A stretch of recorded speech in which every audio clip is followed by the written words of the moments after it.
Fala turma, tudo bem com vocês? Professor André Eduardo para mais uma aula de biologia com vocês. E hoje, excreção e sistema urinário, pessoal. Tópicos da nossa aula: processo de excreção e osmorregulação. Vamos passar depois para excreção em invertebrados, conversar sobre excreção em vertebrados e vamos dar uma atenção bem legal em sistema urinário humano hoje também, certo? Bom, o que é excreção, pessoal? Excreção nada mais nada menos do que a forma que o corpo, mecanismos que o corpo utiliza para eliminação de resíduos, de substâncias residuais no nosso metabolismo celular. Esses resíduos podem ser eliminados via pele, através de glândulas sudoríparas, através dos pulmões, por exemplo, o CO2, resultado do metabolismo de carboidratos e lipídios, também é uma forma de excreção, e temos a excreção de outros metabólitos, sejam eles componentes nitrogenados, sejam eles um excesso de solutos. Então, tudo que está em excesso no nosso corpo, ele acaba sendo um resíduo do metabolismo, ele tem que ser secretado de alguma forma. Então, temos 3 órgãos responsáveis: a pele, glândulas sudoríparas, o pulmão, o CO2 e o restante, principalmente a questão de soluto, que está dissolvido ali no plasma, no sangue de maneira geral, é feito pelos rins, pessoal. O rim ele tem a principal função de manter a homeostase dos fluidos corporais, eliminar os compostos nitrogenados, regulação do pH também e principalmente questão de concentração de íons. Às vezes você tem muito sódio no seu sangue, então isso vai acabar regulando a forma como eliminar isso, ou se você necessita de ingestão maior de água, ou se você está com muita água ainda no seu organismo, o ambiente está hipotônico, ocasionar uma liberação dessa água também. Então o rim ele é todo importante, é um órgão importante para realizar toda essa filtração de componentes que não são mais interessantes para o nosso organismo. Dando um foco em componentes nitrogenados, pessoal, nós temos 3 maneiras de excretar esses componentes nitrogenados. Nós temos os animais amoniotélicos, os ureotélicos e os animais uricotélicos. Como assim? Amoniotélicos, como o nome já diz, excreta amônia. Ureotélicos, excreta ureia. Uricotélicos, excreta ácido úrico. A amônia, pessoal, ela possui uma alta solubilidade e também possui uma alta toxicidade, porque é muito solúvel, acaba sendo. Grupos animais que acabam secretando amônia: peixes ossos e larvas de anfíbio, certo? Uricotélicos possuem uma toxicidade e solubilidade intermediária. Animais que acabam secretando ureia: tubarões, vertebrados terrestres de maneira geral e anelídeos, pessoal.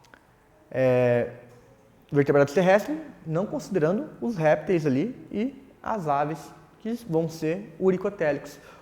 O uricotélico, de maneira geral, vai ter uma solubilidade muito baixa e uma toxicidade muito baixa também. E, como já comentado, insetos, répteis e aves acabam optando por essa maneira de excreção. Beleza?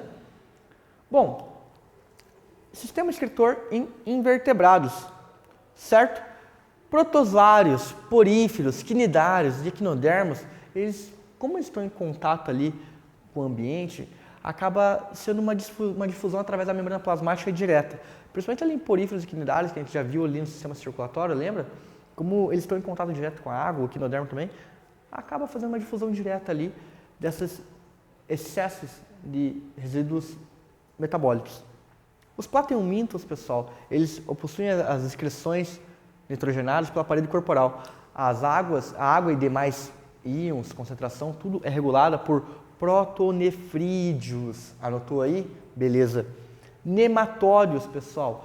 As excreções nitrogenadas também pela parede corporal e o restante das excreções por meio de estruturas glandulares ou tubulares.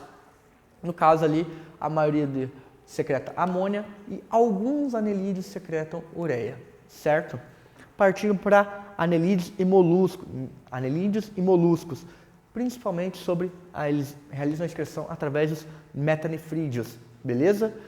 Insetos e alguns artrópodes através do túbulo de Malpighi, conectados ao intestino posterior, e eles secretam o ácido úrico ali junto com as fezes. Essa conexão permite isso. E crustáceos, que diferem um pouquinho dos outros artrópodes, eles possuem duas estruturas para excreção, as glândulas antenais e as glândulas maxilares. Beleza? Quando a gente vai comentar de sistema excretor de vertebrados, é um pouco mais complexo. Nós temos que entender que vertebrados já vão ter uma estrutura dos rins, que vai ser uma estrutura específica para essa filtração de componentes, certo? Os rins, eles foram evoluindo e nós temos 3 tipos de rins de acordo com o vertebrado que nós estamos tratando. Nós vamos ter os protonéfros, os mesonéfros e os metanéfros, certo, pessoal? Vamos pegar a tabela aqui, ó. Peixes cartilaginosos, eles vão ser o quê? Peixe cartilaginoso, lembra lá, tubarões, arraias, eles vão estar vivendo o quê? Em água salgada. Produto de excreção, ureia, que a gente comentou. O tipo de rim, mesonéfro. Eles não precisam beber água porque a ureia retém a água ali, certo? Peixes ósseos, nós vamos ter que separar esses peixes ósseos em água salgada e água doce. Por quê? Porque a água salgada vai ter uma maior concentração de íons ali, entendeu? Enquanto a água doce não vai ter essa quantidade de sais. Então, ambos secretam amônia. Os peixes de água salgada ali vão realizar a excreção, além dos rins mesonéfros, pelas brânquias também, e acabam bebendo água e excretam esse sal, por causa da concentração de sal que está no meio. Enquanto os peixes de água doce não bebem água e absorvem o sal. Anfíbios, nós vamos ter anfíbios de água doce e anfíbios terrestres. A excreção pode ser tanto amônia quanto ureia, depende. Em água doce, a questão da amônia e ureia em meio terrestre. E rins mesonéfros e principalmente a pele. Vale ressaltar ali também que não bebem água e absorvem o sal. Répteis. Temos répteis de água salgada e répteis de terrestres. Água salgada, excreção, ureia e ácido úrico, enquanto os terrestres, exclusivamente por ácido úrico, pessoal. Vale ressaltar ali, ambos possuem rins metanéfros, enquanto que os de água salgada bebem água e excretam sal, os terrestres bebem água somente. E mamíferos de água salgada e mamífero de terrestre também. Ambos secretam ureia, ambos apresentam rins metanéfros e ambos bebem água. Beleza? Dando um foco agora para o sistema urinário humano. O nosso sistema, de maneira geral, ele é constituído por 4 órgãos. 2 rins, 2 ureteres, uma bexiga e uma uretra. Os ureteres, vamos começar a deixar os rins com uma atenção especial daqui a pouco. Os ureteres são canais que eles interligam os rins à bexiga, que é o órgão de armazenamento. Toda a urina que foi resultante da filtração dos rins, ela fica armazenada na bexiga, até que o momento que ela atinge um volume que células especializadas encaminham a mensagem para o cérebro, ao ponto que dá vontade de você ir ao banheiro, no caso. De tal maneira, então, que a urina que estava contida na bexiga, ela é encaminhada para fora do corpo através do canal da uretra, certo? Pegando aqui os rins, dando uma atenção especial para eles. Os rins, eles possuem esse formato de feijão e eles ficam localizados aqui atrás. Eles possuem uma pequena diferença de nivelamento, digamos assim, porque, querendo ou não, um dos lados tem o baço, então acaba alterando um pouco esse nivelamento entre eles. Dando atenção para a anatomia do rim, pessoal. No rim nós possuímos um córtex, uma medula, onde nós vamos verificar daqui a pouco que entre o córtex e a medula nós temos os néfrons, que são as estruturas especializadas para onde ocorre toda a filtração do sangue e do plasma. Vale também que todo esse sistema ele é encapsulado por essa cápsula. Ele possui a artéria renal, que vai adentrar o rim levando o sangue para ser filtrado. O sangue que entra no rim sempre é o sangue que vai ser o sangue que vai ser filtrado no rim é sempre sangue arterial, beleza? E a veia renal que vai acabar encaminhando esse sangue filtrado para o sistema cardiovascular de volta. Vale ressaltar também, pessoal, aqui nós temos a pelve renal. A pelve renal que vai ser o final do ducto coletor, que depois vão se assimilar todos juntos e encaminhar todo aquele filtrado por ureter, que depois, posteriormente, a bexiga e depois a uretra para fora do corpo, certo? Se for numa atenção à fisiologia do sistema urinário, eu comentei com vocês do néfron. O néfron é a estrutura onde toda a filtração, reabsorção de líquidos, sais, é feita nele. O sangue, ele chega no rim pela artéria renal, a gente comentou. Essa artéria vai diminuindo o calibre, uma arteríola e tudo mais, até que ela passa por um enovelamento, formando um glomérulo, e a filtragem do sangue ocorre ali. O sangue filtrado, ele 80% retorna via uma arteríola eferente, encaminhado depois para veia capilares, daí veia renal, voltar para o sistema, e todo aquele plasma que ficou ali para ser filtrado no glomérulo, é filtrado via barreiras, como se fosse uma espécie de peneiras, assim, são barreiras físicas e por tamanho. Então essa filtração acaba sendo feita, e principalmente porque como proteínas são muito grandes, pessoal, é uma maneira de você não perder proteína nesse processo. Somente o excesso ali de sais, para regular aquela concentração de íons, a questão do próprio componente ali, os componentes nitrogenados, para essa filtragem, entendeu? A gente quer eliminar isso do corpo e não proteínas que têm substâncias, moléculas que têm alto valor biológico, entendeu?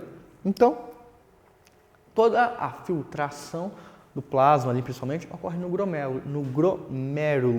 Do glomérulo, da cápsula de Boa, ele é encaminhado para o túbulo contorcido proximal, que vai descer para a alça de Henle, passando daí pelo túbulo contorcido distal, indo para o ducto coletor.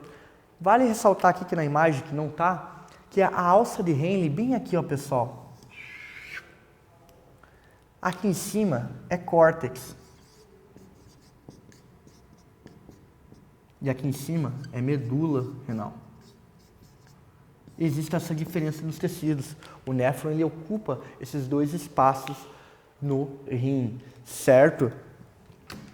E como que ocorre toda essa reabsorção? Que eu falei para vocês que, a primeiro momento, o néfron ele vai realizar essa filtragem por barreiras.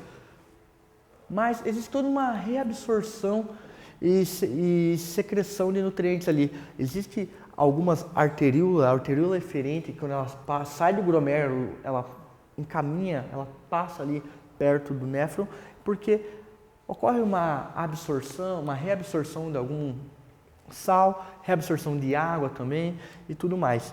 Então, aqui, pessoal, arteríola eferente, o sangue arterial entrou, aconteceu a filtração no glomérulo e o restante saiu pela arteríola eferente.